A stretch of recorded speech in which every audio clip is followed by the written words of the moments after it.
같이 잠깐 기도하고 말씀 나누겠습니다. 하나님 아버지 감사합니다. 이 시간도 저희들이 하나님의 말씀 앞에 있사오니 하나님께서 말씀하여 주시고 부족하고 미천하고 무익한 종에게 말씀을 바르게 몇 마디 전할 힘을 주시고 또 모두들에게 은혜를 주셔서 하나님의 진리 앞에 있게 하시고 하나님의 진리의 말씀만 믿고 또 순종하는 자들이 되게 하시고 자신을 꺾고 자기를 부정하고 하나님의 뜻 앞에 겸손히 복종하는 저와 우리 모두가 되게 하여 주시기만을 소원합니다. 하나님의 영, 진리의 영께서 우리 가운데 계시오니 말씀케 하여 주시고 말씀을 듣게 하여 주옵소서. 예수 그리스도의 이름으로 기도하옵나이다. 아멘. 아멘. 이사야 41장 17절부터 29절 말씀. 내가 자산의 강을 열리라. 자산의 강을 열리라. 17절 더 몇 절 먼저 봅시다. 가련하고 빈핍한 자가 물을 구하되 물이 없어서 갈증으로 그들의 혀가 마를 때에 나 여호와가 그들에게 응답하겠고 나 이스라엘의 하나님이 그들을 버리지 아니할 것이라. 내가 자산의 강을 열며 자산의 강을 벌거숭이 산 그런 뜻입니다. 벌거숭이 산 붉은 산입니다. 자산 벌거숭이 산에 나무가 별로 없는 벌거숭이 산들이 들어있죠. 벌거숭이 산에 강을 여니까 다 너무 건조한 땅에는 그렇죠. 사막 같은 지역, 건조한 땅에는 풀들이 많지 않습니다. 벌거숭이 산이 많습니다.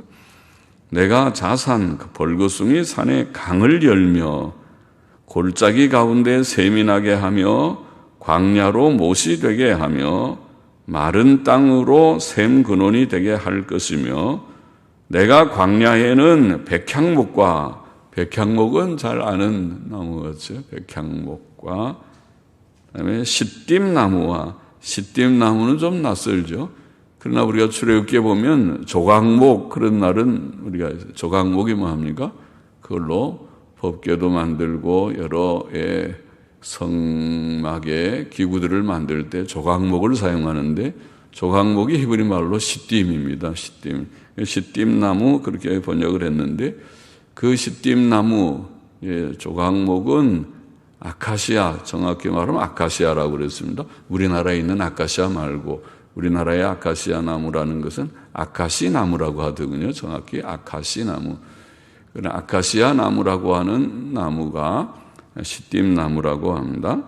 그래서 시띠나무, 아카시아 나무와 화석류, 스가랴서에도 나오는 것 같은데 화석류, 영어로는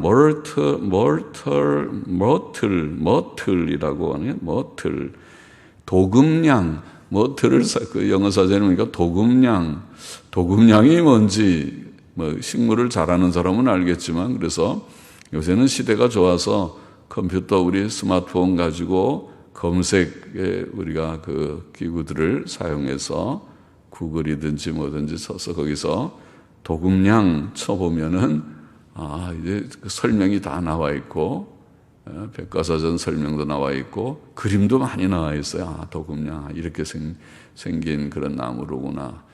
꽃나무입니다. 예쁜. 그래서 도금냥 것이 우리는 화석류 그렇게 번역했습니다. 화석류라는 말보다는 도금냥이라는 말을 쓰는 것 같아요. 다 머틀이라는 말을 영어 사전에 보면 다 도금냥 그렇게 번역하는 걸 보면 도금냥이라는 식물명이 일반적인 명 같습니다. 그리고 들감람나무, 감람나무는 알죠. 올리브 나무입니다. 들감람나무, 들에서 나는 감람나무란 말이 그냥 영어는 올리브 나무라고만 올리브 트리 그렇게 되어 있습니다. 감람나무를 심고 사막에는 잣나무와 소나무와 황양목 혹은 회양목은 많이 들어본 것 같은데요. 황양목 혹은 회양목을 함께 두리니 무리가 그것을 보고 여호와의 손이 지으신 바요 이스라엘의 거룩한 자가 창조한 바인 줄 알며 헤아리며 깨달으리라. 헤아리며 깨달으리라. 물을 구하는 가난하고 불쌍한 자, 이게 참 진짜 우리가 불쌍하면 보이죠. 물이 없어서 가련하고 빈핍한 자가 물을 구하되 물이 없어서 갈증으로 그들의 혀가 마른다. 너무 물을 마시고 싶은데 마실 물이 없어가지고 혀가 바삭바삭 말라 있는 참 불쌍한 상태죠. 물을 구하는 가난하고 불쌍한 자, 물이 없어 갈증으로 혀가 마르는 자는 하나님을 경외하며 회개하는 이스라엘 백성을 가르쳤다고 보입니다. 문맥으로 보면 이스라엘의 회복에 대한 그런 말씀들을 지금 하고 있습니다.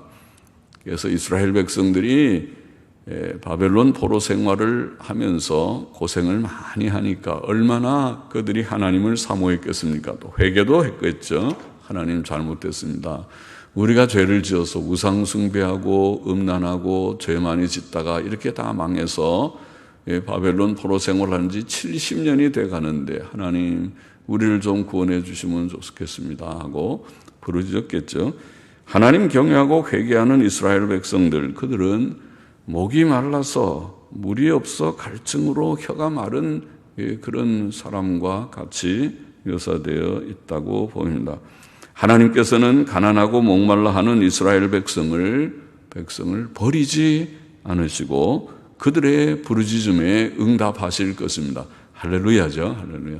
하나님이 살아계시고 하나님께서 하나님의 백성들을 구원하신다는 사실보다 은혜롭고 복된 사실이 없죠. 하나님이 계시다는 것 자체가 은혜고 하나님께서 자기 백성을 구원하신다는 것이 놀라운 은혜입니다. 그렇죠? 그래야지. 그렇지 않고 죄 가운데 살다가 이 슬픔 많고 생로병사의 세상에 죄악된 현실, 생로병사는 중국의 불교의 사상에 나오는 말이지만은 그러나 그것은 현실이잖아요. 사람이 태어나서 늙고 병들고 마침내 죽더라. 생로병사의 이 고뇌의 세상에서 어떻게 이것을 벗어날고 그것이 시타르타의 불교의 창시자 석가모니의 보리스 나무 밑에서의 걱정이고 명상이었다고 하지 않습니까? 그러다가 깨달았다는 것이 이것이 욕심에서 말미암은 거로구나. 욕심을 버려야 되는구나. 그걸 깨달았다고 하는데 글쎄요.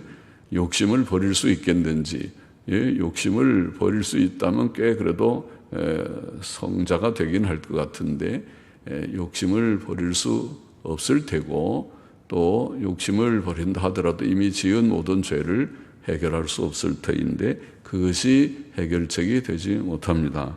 그러나 여하튼 생로병사의 이 세상 가운데서 우리가 구원을 받는다는 것은 하나님의 놀라운 그런 은혜입니다.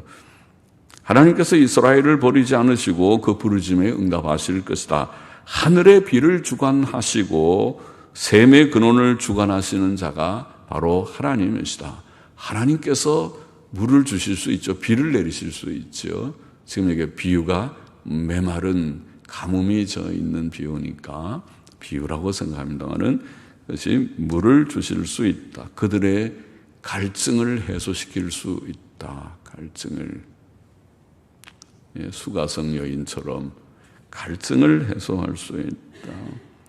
하나님께서 비를 충분히 내려주시며 골짜기나 광야와 마른 땅에 샘을 터뜨리시면 골짜기에도 샘이 갑자기 터져버리고 땅 밑에는 그렇게 물길이 있으니까 물길들이 터지면 거기서 샘이 나오는 거죠. 신기하죠.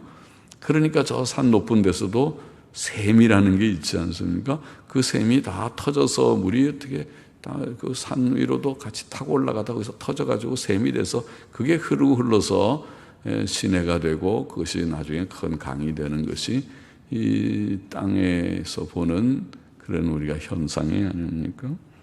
그런데 여하튼 하나님께서 그렇게 하시면 벌거숭이 산이라 하더라도 강이 생기고 골짜기나 광야와 마른 땅도 샘이 나고 못이 생기게 될 것이다. 샘물이 많이 흐르면 그것이 못도 되지 연못도 되고 할 것입니다. 또 하나님께서는 광야에나 사막에도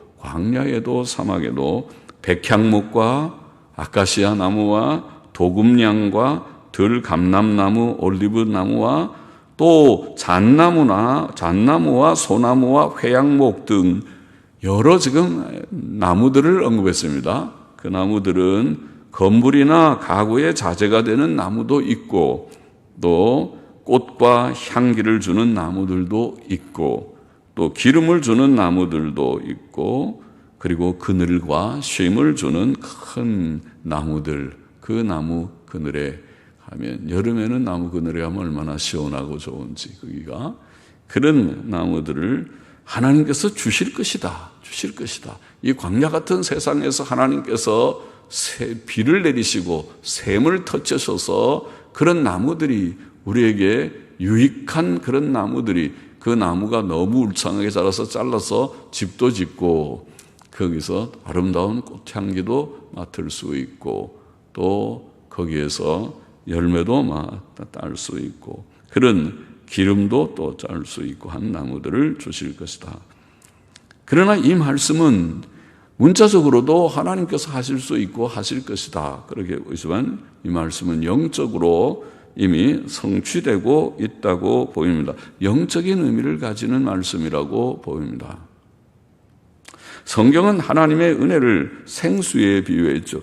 실제적으로는 천국에서 에덴 동산이 그런 복된 동산이고 천국 가면 정말 좋은 동산이 되고 세계가 되겠지만은 영적으로는 지금 이 세상도 꽤 괜찮은 세상이긴 하지만은 그러나 영적으로 정신적으로 병들어서 심히 문제가 많고 평안치 못하고 기쁨이 없고 한 이 세상 속에서 영적으로 성취되고 있는데 성경은 그 하나님의 은혜를 생수라고 비유했습니다.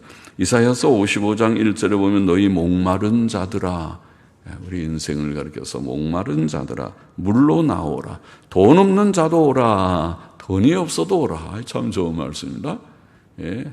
우리가 돈 없는 사람도 다 구원받아야지. 부자만 오라 그러면은 가난한 사람들은 슬퍼서 울 텐데 돈 없는 자도 오라. 너희는 와서 사 먹되 돈 없이 값 없이 와서 포도주와 젖을 사라. 오늘 포도주와 젖을 사라. 우유 마시고 포도주스를 마시면은 굉장히 좋은 거 먹는 거죠. 우유는 영양이 아주 최고로 좋은 것이고 우유만 마셔도 죽지 않고 살 것 같고 거기다가 포도주스를 마시면 또 얼마나 영양이 있고 또 맛도 있고 할 것입니까?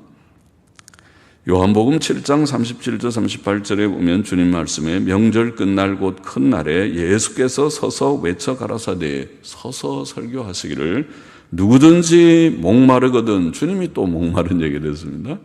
이사야도 목마른 얘기를 하더니 주님께서 누구든지 목마르거든 내게로 와서 마시라. 예수님께 오면은 예수님이 무슨 물을 한 잔씩 주십니까? 예수님 믿으라는 말씀이죠. 내게로 와서 마시라. 나를 믿는 자는 성경의 이름과 같이 주님 믿는 것을 말하지만 내게로 와서 마시라. 나를 믿으라. 나를 믿는 자는 성경의 이름과 같이 그 배에서 생수의 강이 흘러나리라. 우리가 예수님을 믿었습니다. 그래서 예수님 믿고